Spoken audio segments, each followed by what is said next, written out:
हजरत बाबा ताजुद्दीन का जन्म नागपुर शहर से 15 किलोमीटर दूर कामठी गांव में 27 जनवरी 1861 को हुआ था।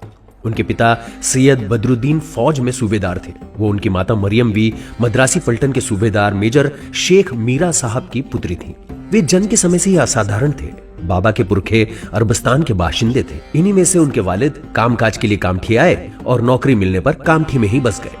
बाबा जब 1 साल के थे तभी उनके पिता का देहांत हो गया था, लेकिन 9 साल की उम्र पूरी होते ही उनकी मां भी चल बसी। नानी ने इन्हें पाल पोसकर बड़ा किया और कामठी स्थित मदरसे में तालीम हेतु भेज दिया। उन दिनों कामठी में हजरत अब्दुल्ला शाह नामक पहुंचे हुए फकीर रहते थे। एक दिन जब वो मदरसे में आए, उनकी नजर इस बालक पर पड़ी तो उन्होंने तालीम देने वाले अध्यापक से कहा, तू इसे क्या पढ़ाता है? ये तो अव्वल है, ये सब कुछ सीख कर आया।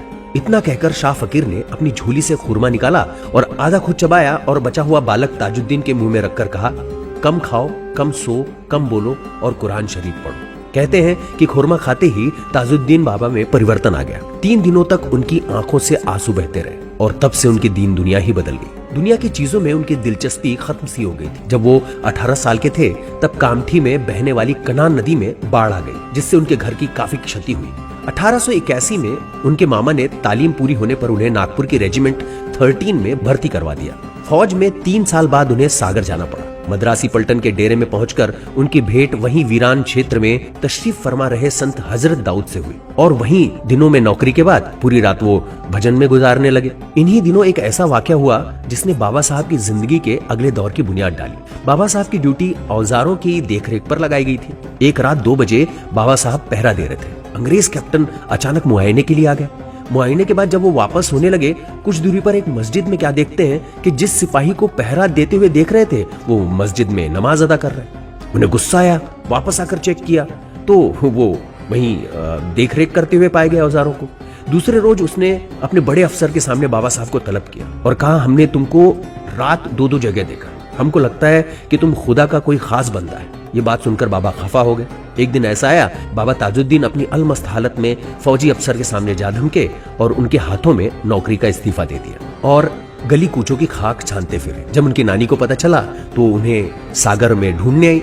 देखा कि वो तो ऐसे ही हर गलियों में घूम रहे, तो उन्हें उठाया और कामठी ले आए। दिन ब दिन बाबा के चमत्कारों की बातें दूर दूर तक फैलने लगी। वो कुछ लोगों ने जब उनका नाजायज फायदा उठाने की सोची तो उन्होंने ऐलान कर दिया कि अब वो पागल खाने जाएंगे। उन्होंने अगले दिन कामठी के यूरोपियन क्लब के समक्ष नंगे बदन घूमना शुरू कर दिया तो अंग्रेज औरतों ने गुस्से में आकर पुलिस को बुला लिया, जो उन्हें पकड़ कर ले गई। 26 अगस्त 1892 को कामठी के कंटोनमेंट वो जिला मजिस्ट्रेट के सामने उन्हें रखा गया और उन्हें पागलखाने भेज दिया गया। पागलखाने में बंद किए जाने के बाद भी बाबा ताजुद्दीन शहर की सड़कों और गलियों पर घूमते नजर आते थे।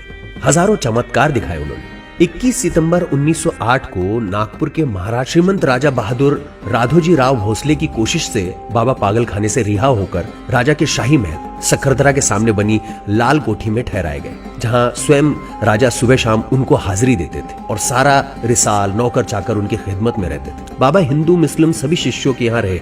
धीरे धीरे बाबा की सेहत नासाज होने लगी और 67 साल की उम्र में 17 अगस्त 1925 को सक्खरदरा में उनकी आत्मा चोले को छोड़कर चल बसी। उनका अंतिम संस्कार ताजबाग में कराया गया, वहीं उनकी समाधि है। बाबा की मजार पर प्रतिवर्ष उर्स मनाया जाता है। बाबा के अकीदतमंद दूर दराज से आकर प्रसाद चढ़ाते हैं और बाबा से मन्नत मांगते हैं। इस साल 100 साल इस उर्स के पूरे हुए हैं।